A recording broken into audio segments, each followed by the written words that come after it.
वर्ष भर में 24 एकादशियां आती हैं, जबकि जिस साल अधिक मास होता है, उस साल एकादशियों की संख्या 26 हो जाती है।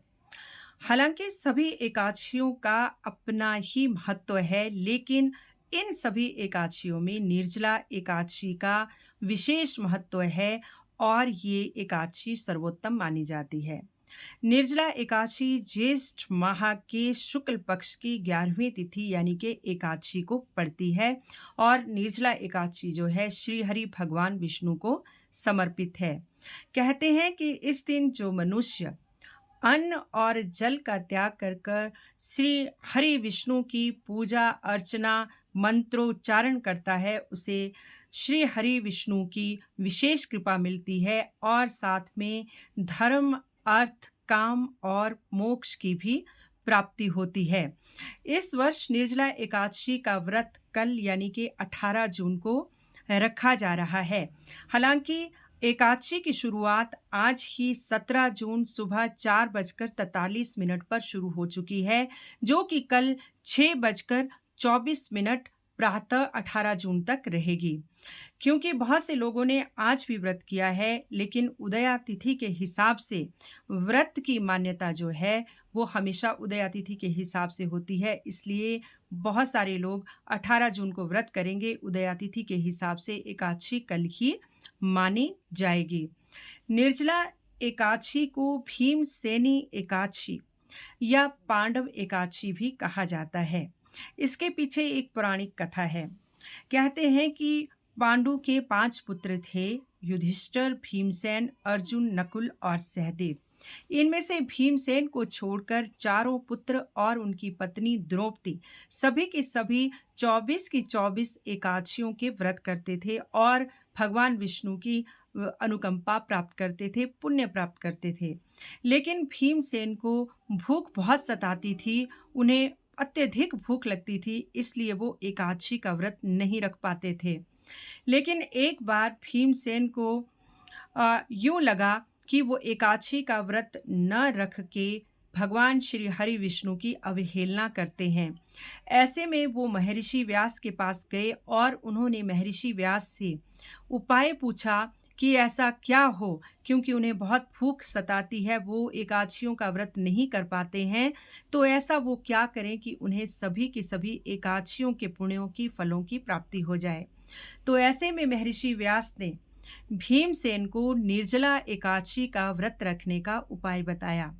महर्षि व्यास के अनुसार जो मनुष्य निर्जला एकादशी का व्रत रखता है, उस दिन अन्न और जल का त्याग करता है, उसे वर्ष की सभी 24 एकादशियों के पुण्यों की फलों की प्राप्ति होती है। तो कल 18 जून है। इसी वजह से जो है इस एकादशी का नाम भीमसेनी एकादशी और पांडव एकादशी भी पड़ा था। कल 18 जून है, कल निर्जला एकादशी का व्रत आप रख सकते हैं। हाँ, लेकिन जो गर्भवती स्त्रियां हैं, बच्चे हैं या बुजुर्ग हैं, बीमार हैं, उनके लिए जो है जल का निषेध इतना आवश्यक नहीं है, क्योंकि स्वास्थ्य जो है सर्वोपरि हो सकता है।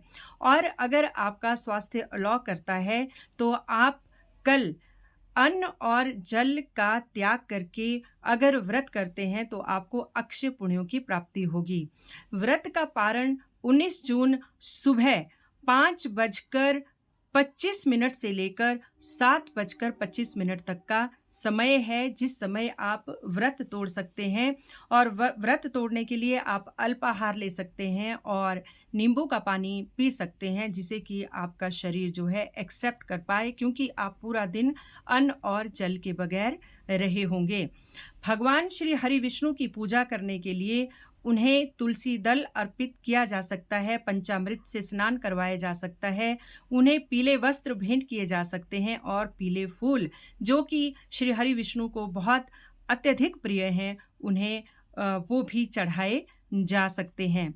लेकिन इस चीज़ का ध्यान रखें कि श्री हरि विष्णु को अगर आप तुलसी दल चढ़ाना चाहते हो, तो एकादशी से पहले ही तुलसी के पत्ते, तुलसी दल तोड़ के रखें, क्योंकि मान्यता है कि माँ तुलसी भी भगवान श्री हरि विष्णु के लिए एकादशी का व्रत रखती हैं, तो इसलिए एकादशी के दिन तुलसी के पत्ते तोड़ना निषेध है और यही नहीं, इस दिन तुलसी को जल भी नहीं चढ़ाया जाता है क्योंकि तुलसी भी इस दिन निर्जल रहती हैं श्री हरि विष्णु की पूजा अर्चना में।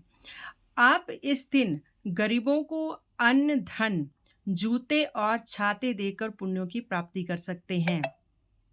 पशु पक्षियों के लिए अनाथालय में, हॉस्पिटल में, स्कूल्स में अगर आप इस दिन जल का, मीठे जल का जो है दान करें, वितरण करें तो भी आपको अक्षय पुण्यों की प्राप्ति होगी।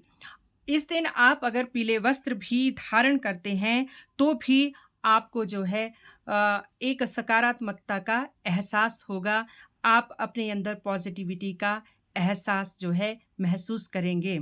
तो इस तरह से कल 18 जून को अगर हो सके तो ज़रूर निर्जला एकादशी का व्रत कीजिए, अन्न जल त्याग करके, क्योंकि निर्जला एकादशी ज्येष्ठ महीने में आती है और ये एकादशी बहुत ही तपती एकादशी है, भीषण गर्मी इस दिन होती है और उस भीषण गर्मी को अगर झेल कर भी बिना जल के रहते हैं तो श्री हरि विष्णु अत्यंत प्रसन्न होते हैं, सुख समृद्धि के द्वार खुलते हैं, घर में सकारात्मकता का संचार होता है और अगर आपके कोई ऋण वगैरह आपके ऊपर है कहते हैं उससे भी मुक्ति मिलती है, आपको नए-नए रास्ते खुलते हुए दिखाई देते हैं। आज के लिए बस इतना ही, इसी के साथ जय श्री हरि विष्णु, जय तुलसी मैया, जय हिंद, जय सनातन।